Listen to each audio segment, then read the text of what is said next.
রোদ ঝলমল এক সুন্দর আকাশ। গৃহস্থের একটি মোরগ গাছের ডালে বসে মনের আনন্দে ডাকছিল। ঠিক সেই সময় পাশে দিয়ে একটি ধূর্ত শিয়াল হেঁটে যাচ্ছিল। মোরগের ডাক শুনে শিয়ালটি থমকে দাঁড়িয়ে পড়ল। ঝোপের আড়াল থেকে সে মোরগটিকে দেখে বলতে লাগলো,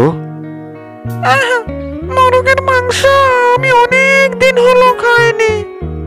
যদি মোরগটিকে ধরতে পারতাম তাহলে বেশ মজা করে খাওয়া যেত, কিন্তু মোরগটি তো গাছের অনেক উপরেই বসে আছে, আর আমি তো গাছে উঠতে পারবো না। একটা মতলব মারতে হবে, কি করে ওই মোরগটিকে নিচে নামানো যায়। কি করা যায়, কি করা যায়? একটা মতলব খাটিয়ে ধূর্ত শিয়ালটি সেই গাছের তলায় এলো যেখানে মোরগটি বসেছিল।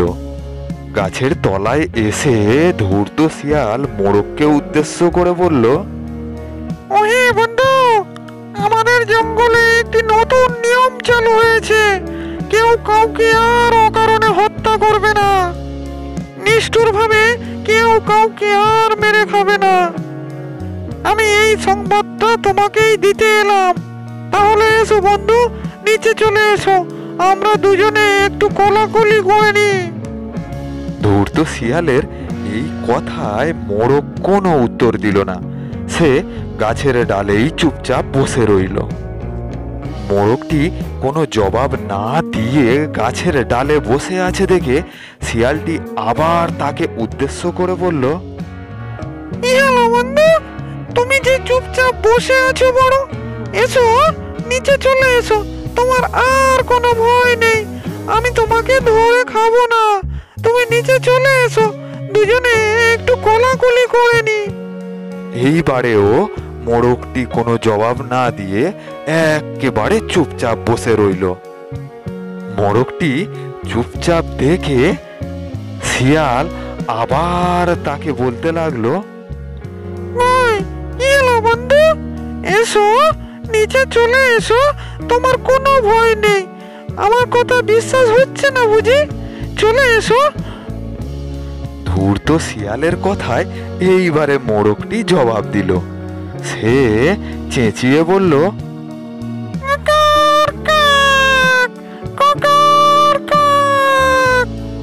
আরে বন্ধু, তুমি আমাকে এত বড় সুসংবাদ দিয়ে আমাকে উপকার করলে, আর আমি তোমাকে বিশ্বাস করব না?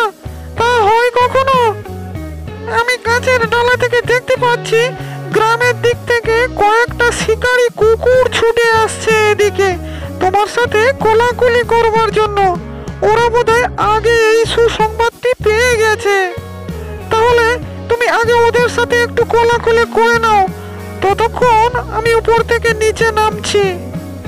মোরগের এই কথা শুনে শিয়াল দূরের দিকে তাকিয়ে দেখলো গ্রামের দিক থেকে কয়েকটা শিকারী কুকুর ঠিক সেদিকেই ছুটে আসছে তাকে লক্ষ্য করে। শিকারী কুকুরেরা সেদিকে তেড়ে আসছে দেখে দুষ্টু শিয়ালটি প্রাণ বাঁচাতে জঙ্গলের দিকে দৌড় লাগালো। ওরে বাবারে, এই যে অনেক কুকুর তেড়ে আসছে, আমার আর মুরগি খেয়ে কাজ নেই, আমি পালাই পালাই।